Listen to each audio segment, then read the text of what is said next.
Resident Evil 7 is a love letter not only to series fans, but to horror fans in general. It doesn't just wear its influences on its sleeve. Resident Evil 7 has permanently carved its influences into its body, wearing the scars as a badge of honor, proudly looking you in the eye and asking you to reach inside its leaky wounds.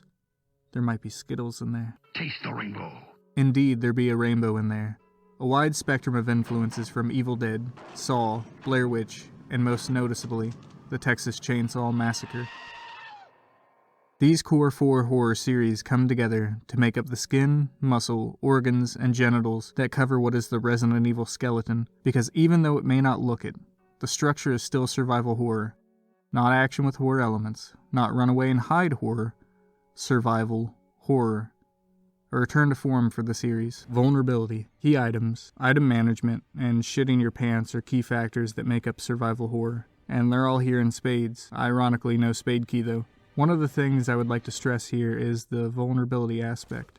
There should be times in survival horror where you are completely vulnerable. Whether it be that you're trying to save ammo, ran out of ammo, or underestimated the situation.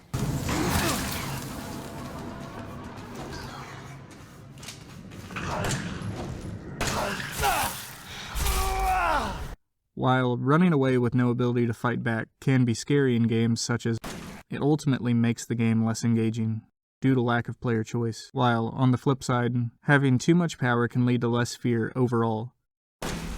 It's a fine line to walk. Basically, I want the ability to be vulnerable. To me, it's the most important aspect of survival horror because it's you surviving. Survival horror should be about you surviving horror. And oh, the horror. The horror. The horror you have to survive is horrific. I plan on saying horror enough that it loses all meaning.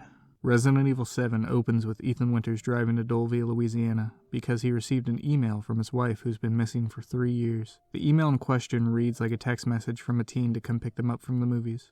Doleville, Louisiana. Baker Farm. Come get me. Ethan, of course, obliges, driving 8 hours from Texas in the classic. The first of many Evil Dead references, with Ethan eventually arriving at the definition of derelict. There are enough warning signs here to make any sane person turn tail and run. But Ethan is a man, and a better husband than you.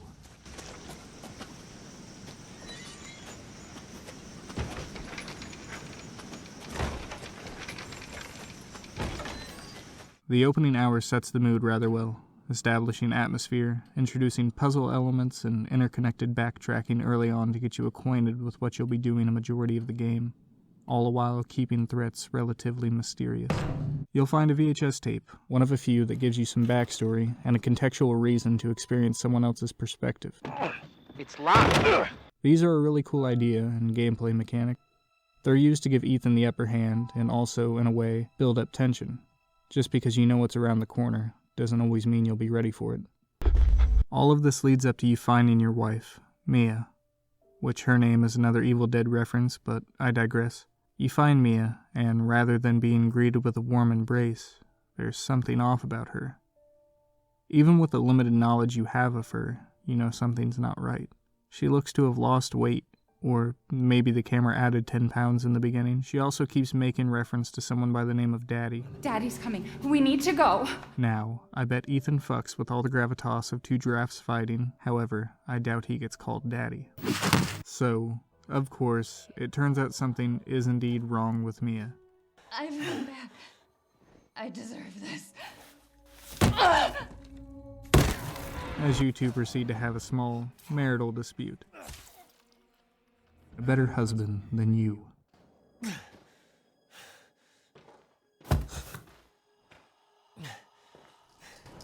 Welcome to the family, son.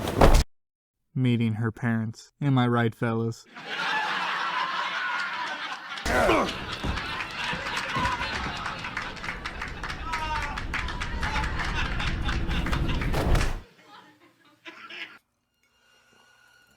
These are the Baker... Cool, Luke. These are the Bakers. Super funny, my guy. These are, yep, even funnier the third time. Okay, that's disgusting. It's good. These are the Bakers, and they are absolutely okay. These are the Bakers, and they are absolutely amazing. We have Marguerite Baker, a scary old bug woman who eats bugs, makes bugs, and is Bug. The son, Lucas Baker, he's an inventor and an absolute psychopath. Honestly, he should probably be considered the main antagonist for the game, considering how he's constantly the one pulling the strings. But for the most part, you don't interact with him in person. Next we have Zoe Baker. She's not deranged like the rest of her family. She's just doing what she has to survive. She's the only baker that will help you on your journey, telling you where to go like a Bayou Hunnigan. You really shouldn't have come here.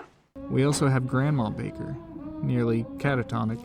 She keeps you on your toes, as you never quite know if she's going to spring up and get you.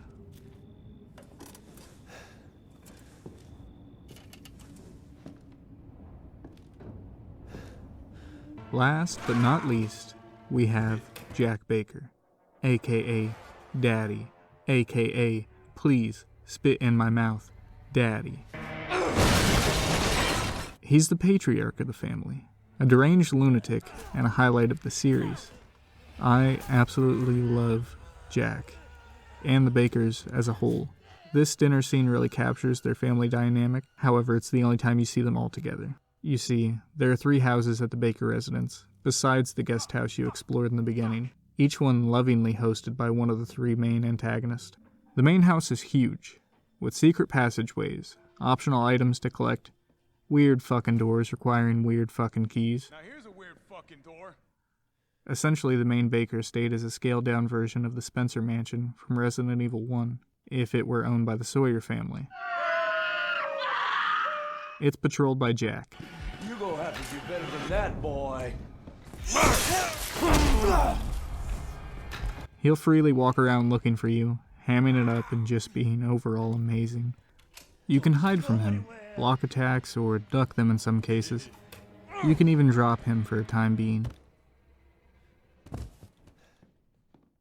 He has some scripted scenes as well, a couple jump scares I don't want to spoil, and a boss fight that when I first played it was hands down one of the raddest things I've ever seen in a video game.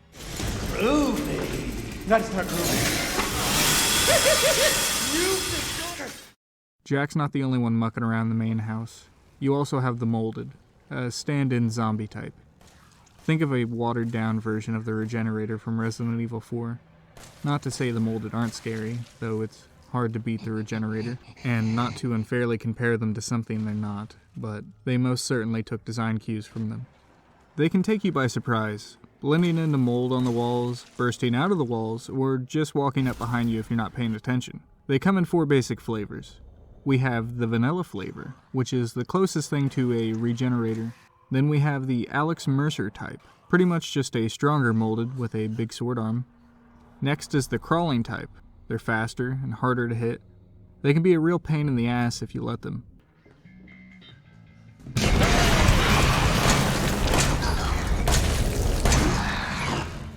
Hey, it's fat, molded. And lastly, we have my personal favorite Ben & Jerry's flavor, Epicac. He pukes a lot. The game is full of narrow hallways, forcing you to engage with the Molded. It almost feels like it's encouraging you to fight them. You'll need to hold off on that urge, even though it's satisfying as fuck to pop their heads off. Resources are limited, so blocking, dodging, and running are all just as viable strategies. I told you to stay out of here! The old house is hosted by Marguerite. Imagine bugs. Yeah, horrible, right? Now imagine bugs touching you. If you haven't killed yourself from the thought alone, imagine you have to fight the mother of bugs. And you have the old house down to a T. Marguerite may have the least amount to do out of the main 3 antagonists, yet she is still extremely memorable due to her gross-ass bugs and her boss fight, which is the most horrific, the most challenging, and the most rewarding boss fight in the game.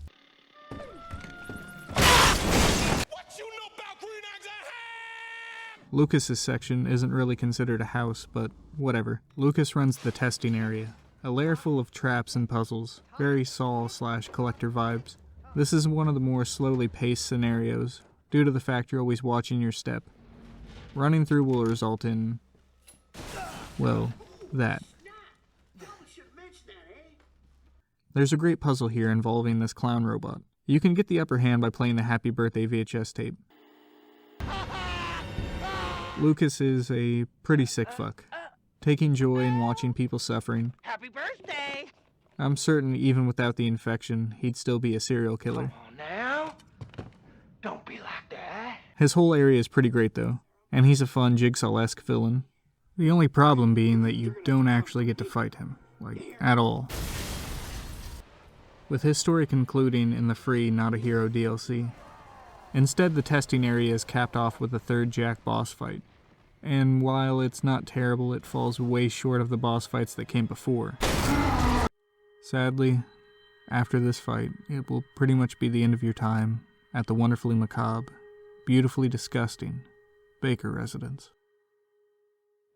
You'll move onto a large tanker ship, now playing as Mia. You must explore the ship with the main goal of finding Ethan. The ship is probably my least favorite part of the game. It's a problem when it comes to environmental investment. The boat is boring to look at, in turn making it less interesting to explore. The only enemies you'll face are the molded. They don't work well on their own, at least not as well as they did when they were at the Bakers, with each Baker being the star of their respective environment. So each time you encountered a molded, it felt like a nice change of pace, and because of that, they themselves felt more interesting. However, them being the only thing to fight on the boat makes you realize how basic and boring they can be on their own. There's an elephant in the room I have to address.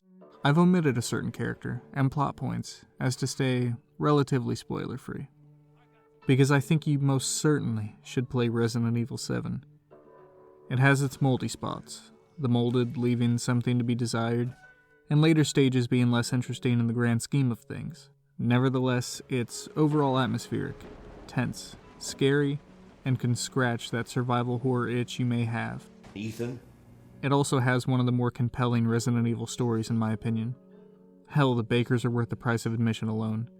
So if you don't want to be spoiled, just play the game, and the DLC. Just get the gold edition, honestly. If you enjoy the main game, there's a lot of fun to have there. Evelyn is a little girl that you encounter a few times throughout the story. Over here, Mommy. Her inclusion feels straight out of Fear, for good reason. She seems to be a ghost, but, you know, Resident Evil don't play that shit. Fucking hallucinations. So she's really a bioweapon, using her mold powers to infect the Bakers, making them into her homicidal, mind-controlled family. I'm no killer, son. Neither is Marguerite, nor my boy Lucas. Are you sure about that? I found some files that say otherwise. Lucas was a bad seed from the get-go, with Jack and Marguerite being pawns. Anyway, I think the elephant has been dressed. Meanwhile, back on the ship, Mia will have hallucinations, getting her memories of how she ended up in this situation back in the process. Turns out Mia worked for some shady corporation called The Connections, which totally doesn't sound like a placeholder name. She was tasked with pretending to be Evelyn's mother, transporting her to a safe location. Evelyn decides that just pretending Mia is her mother isn't enough, making the boat pull a Titanic, killing everyone except for Mia and Evelyn. They're eventually discovered by Jack Baker, leading to the events of the game. After you learn all this, Mia finds Ethan, giving him a serum that can kill Evelyn. Mia tells Ethan to go on without her, as she tries to resist Evelyn's control. As Ethan, you'll travel to the mines, which also houses an underground lab, because, come on, it's Resident Evil. I remember really hating the mines, for all the same reasons as the boat. Although, I think I just got a sour taste in my mouth from doing this part on Madhouse difficulty. Fuck the too fat and molded in that mode. Otherwise, this area isn't that bad. It's pretty linear, and normally that wouldn't be something to praise, but this area is fairly combat heavy, and linearity eases that a tad bit. It's just obviously less interesting than the Baker estate. Luckily, you have one more romp at the guest house, finding a hole in the mines that leads right back to it. In a moment that almost felt like the first time circling back to Firelink Shrine. It's good to be home, even if it is just a short little hallucinogenic trip down memory lane. You'll find Evelyn in the attic throwing a temper tantrum because no one wants to play house with her. Ethan injects her in the neck. She lets out a scream as the hallucinations stop. Evelyn isn't a little girl. She was Grandma all along, proving once and for all that there's a little gilf in all of us. Does everyone hate me? She then mutates into a massive mold monstrosity. The fight can't be contained by the house. Ethan is thrown out as helicopters fly overhead, one of them dropping a weapon. A man's voice comes over Ethan's codex. Hello, my future boyfriend. Ethan picks up the pistol, a high-powered gun named the Albert 01. The gun packs a punch, and after a few shots, Evelyn is defeated. A group of SWAT members rappel down from the helicopter, and what looks like it may be fan-favorite hunk turns out to be Ed Helms and Jack Busey's love child. After that, we're shown that Mia's still alive. Ethan says the shittiest thing ever. You made it. I'm glad. That's something you say to someone for coming to your birthday party, not your wife who just survived a 3-year-long horrific ordeal. Then Ethan gives some corny-ass speech about when one door closes, another opens. They say that when one door closes, another opens. Boom. Title card. Resident Evil 7 is a fucking stellar game. At times I feel like it was made for me. Taking cues from some of my favorite horror franchises, the Texas Chainsaw Massacre and Evil Dead, then melding it with my favorite game series. It's a match made in heaven for me, personally. It has its flaws, sure, but the bright spots shine bright enough to blind you from them. If you haven't played a Resident Evil game before, this is a great jumping in point. Story-wise, it's relatively self-contained.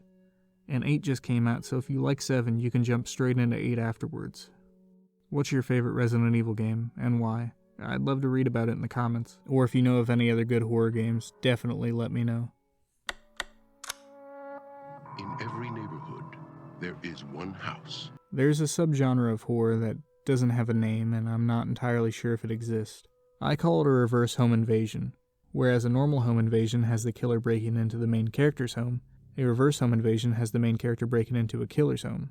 This game really gives me a similar vibe of anxiety and dread, hiding from a killer in their natural habitat. Crikey. Think of Don't Breathe, The Collector, and most importantly, People Under the Stairs, a movie where a kid breaks into a house to steal rare coins for his poor family. The house is full of secret passageways, with things lurking in the basement, and the home is roamed by a couple, only referred to as Mommy and Daddy. They kidnap children, trying to have the perfect family. It could just be a quinky-dink, but I can't help but think it's at least the t-shirt the meat puppet I described earlier would wear. I probably should have brought this up earlier, although I ramble enough in these videos.